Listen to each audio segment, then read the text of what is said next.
नमस्कार. नमः शिवाय. काल आपण शनीबद्दल बोललो, खूप बोललो, भरभरून बोललो. लोकांना भीती शनीबद्दल आहे, ती काढून टाकण्याचा प्रयत्न केला. आज आपण 9 नंबर मंगळाबद्दल बोलतो आहोत. मंगळाला सुद्धा लोक शनीसारखी भरपूर घाबरतात. पत्रिकेमध्ये मंगळ आहे, लग्नासाठी वगैरे मंगळ बघितला जातो, हा वेगळा विषय आहे. जेव्हा आपण पत्रिकेनुसार पारंपरिक ज्योतिषशास्त्रानुसार मंगळाचा विचार करू तेव्हा तो विषय येईल.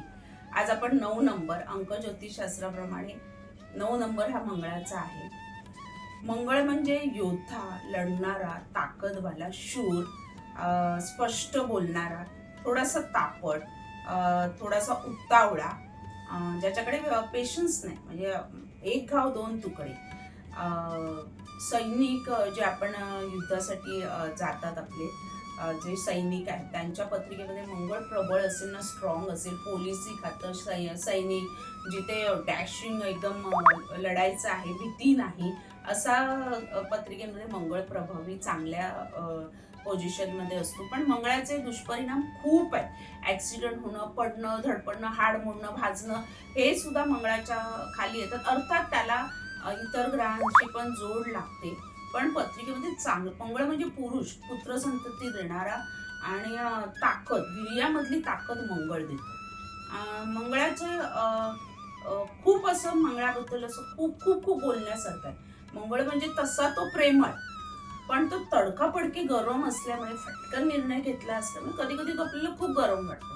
मंगळ म्हणजे सिंह, जंगलातला सिंह मंगळ म्हणजे. लोक म्हणतात अरे 30 नंतर मंगळ शांत होतो, मंगळची तीव्रता कमी होते. अजिबात नाही. मरेपर्यंत मंगळ मंगळच असतो. मंगळ म्हणजे सिंह जंगलातला. जसा तो मेलेला मांस खात नाही, जिवंत शिकार करूनच खातो. म्हातारा झाला तर तो उपाशी मरतो, ताकद नसेल त्याला जिवंत पकडायची, पण मेलेला मांस शक्यतो सिंह खात नाही. गुणधर्म आहेत, हेच मंगळाचे गुणधर्म आहेत. त्याच्यानंतर डरकाळी देतो सिंह. बघा, म्हातारा किती हो देतो, डरकाळी दिल्याशिवाय शांत बसत नाही. सेम मंगळाचे गुणधर्म, डरकाळी देणारच तो. उतावळा म्हणजे कधी कधी अननेसेसरी कशातही घुसणारा, डोकं कमी वापरणारा, असं म्हणायला हरकत नाही. म्हणजे थोडा विचार कर. शनीचा आणि मंगळाचा सेम गुणधर्म म्हणायला हरकत नाही. शनी कपटी, कारस्थानी, आणि ते सगळं शनीमध्ये येतं. मी शनीच्या ह्याच्यात ते सांगितलंय की नाही मला आठवत नाही, पण शनी कारस्थानी, कपटी आणि थोडं म्हणजे बदलाच घेणार, पण मग गुप्त शत्रू म्हणून बदला घेणार. मंगळ गुप्त शत्रू नाही.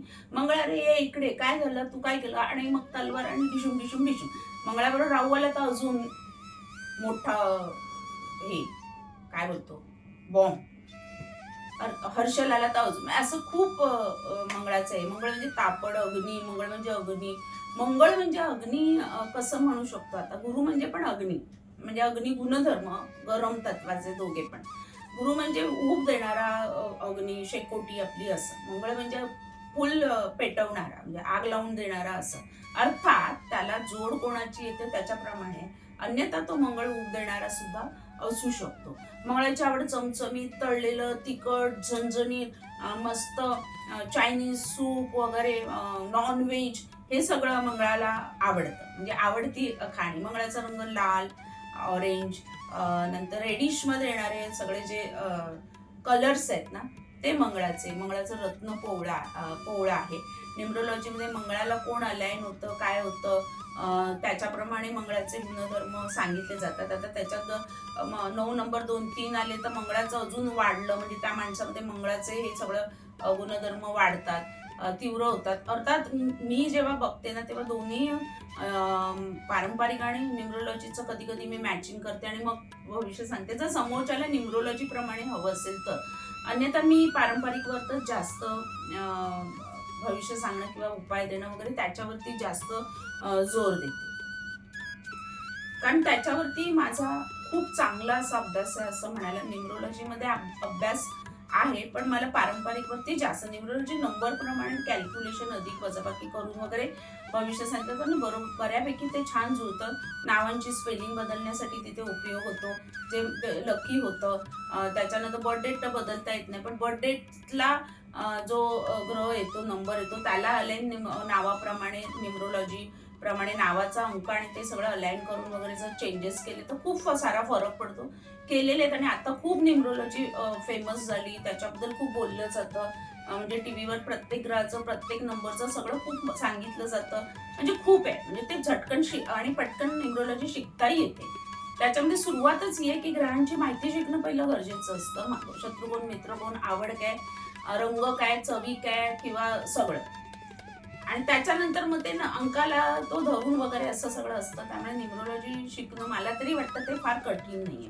त्याच्यात वाचन खूप आहे आणि पारंपरिक मध्ये अभ्यास खूप आहे, गणित खूप आहे, मॅथ्स खूप आहे.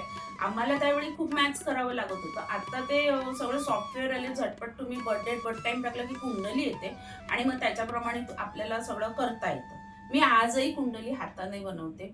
फक्त भविष्य सांगताना माझ्याकडे तेवढा वेळ नसतो, त्यावेळी फक्त मी ते मांडते आणि मग भविष्य मी अजिबात कशाचंच कुठचं प्रेडिक्शन उतरवत नाही.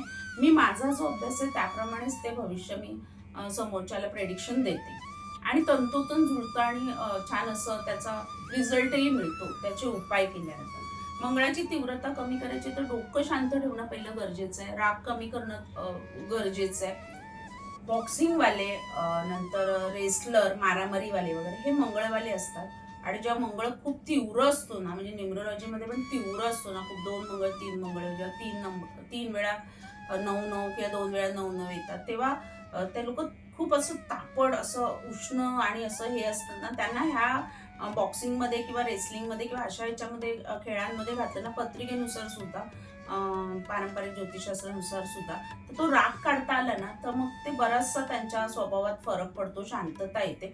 असं खूप त्याचे असे ते उपाय आणि खूप गोष्टी आहेत. मंगळ स्किनला रॅशेस येणं, चट्टे येणं, अंगातली उष्णता वाढणं, दाह वाढणं, ऍसिडिटी वाढणं, हे सगळं मंगळामध्ये येणारे गोष्टी. मग मंगळामध्ये चांगले येत असं नाही, चांगलं खूप चांगलं मंगळामध्ये पण खूप येतं. लढण्यासाठी, स्पष्ट बोलण्यासाठी, राजकारणी लोकांचा सुद्धा मंगळ बघितला जातो. मेहनत करण्यासाठी, नंतर बिझनेससाठी मंगळ बघितला जातो. म्हणजे मंगळ खूप महत्वाचा पत्रिकेमध्ये आहे. हे झाले मंगळाबद्दल बोलून. आता जर तुम्हाला कोणतं, आता हे 9 ग्रह आपले संपलेत 9 नंबर पर्यंत. न्यूमरोलॉजीवर आता मी शेवटी बोलणार आहे. आता मी पारंपरिकला ह्याच्यानंतर व्हिडिओ सुरुवात करणार आहे, त्याच्यावरती थोडंसं बोलणार आहे, त्याच्याबद्दल थोडी माहिती देणार आहे आणि हळूहळू स्टेप बाय स्टेप पुढे जाणार आहोत. आणि गणित हे भाग मी इथे शिकवणार नाहीये, कारण तो इथे असा शिकवून नाही कळणार आहे तुम्हाला. सॉफ्टवेअर आले, सॉफ्टवेअरमध्ये बर्थ टाइम, बर्थ प्लेस टाकलं की तुमची कुंडली आणि सगळं येतं. त्यामुळे काय त्याच्यामध्ये बघायचं, कसं उपाय करायचे, काय भविष्य आपण कसं हे करायचं, त्याच्यात काय रत्न वापरायची ग्रहांची, रत्नांबद्दल एक वेगळा व्हिडिओ मी बनवेन. प्रत्येक गोष्टीला एक असा भाग व्हिडिओ बनवून तो एक भाग कंप्लीट करून पुढे पुढे जाऊ. त्याच्यानंतर राशी भविष्य पण मी नंतर थोडंसं सांगायला सुरुवात करणार आहे. आता ही नवीन सुरुवात आहे, त्यामुळे पहिलं ग्रहांची माहिती करून देणं समोरच्याला फार गरजेचं आहे आणि म्हणून ती माहिती करून दिली की उद्या तुम्ही माझा कोणताही व्हिडिओ बघून तुमच्या ग्रहाबद्दल तुम्ही ते कोणत्याही ग्रहाबद्दल जाणून घेऊ शकता, मेन भूमिका त्याची काय. आज आपण मंगळाचा उपाय तुम्हाला मी देते. मसूर हे रंग लाल रंग आहे. मसूर हे धान्य मंगळासाठी आहे, त्यामुळे दर मंगळवारी मसूरचा लाडू, गायवाले बाहेर घेऊन बसलेले असतात दुधासाठी, दर बुधवारी हिरवा चारा द्या. तर मंगळासाठी मसूरचा लाडू, गाय जे घेऊन देवळाबाहेर बसतात ना, ते मसूरचा लाडू घेऊन बसतात. नसेल तर घरी बनवून तुम्ही तो लाडू बनवून गुळामध्ये मिक्स करून गायला भरवा. दर मंगळवारी मसूरचा लाडू तुम्ही गायला द्या. गणपतीला लाल फूल अर्पण करा. गणपतीला तुम्ही बुंदी लाडू अर्पण करा मंगळाची तीव्रता कमी होण्यासाठी. मंगळाचं रत्न पोवळा आहे, पण मंगळ कुठच्या स्थानात किती प्रभावी आहे, किती तीव्रता आहे, चांगल्या पोझिशनला आहे किंवा काय, त्याप्रमाणे मंगळाचं रत्न वापरायचं आहे. रत्न न्यूमरोलॉजीमध्ये रत्नाचा भाग किती येतो त्याच्यापेक्षा पारंपरिकमध्ये कसा येतो त्याच्यावरच आपण बोलणार आहोत. त्याच्यानंतर आज माझे 9 नंबर 9 ग्रह झालेले आहेत. आता यापुढे आपण खरी ऍक्च्युली सुरुवात करणार आहोत ज्योतिषशास्त्र पारंपरिक समजून घेण्याची. धन्यवाद.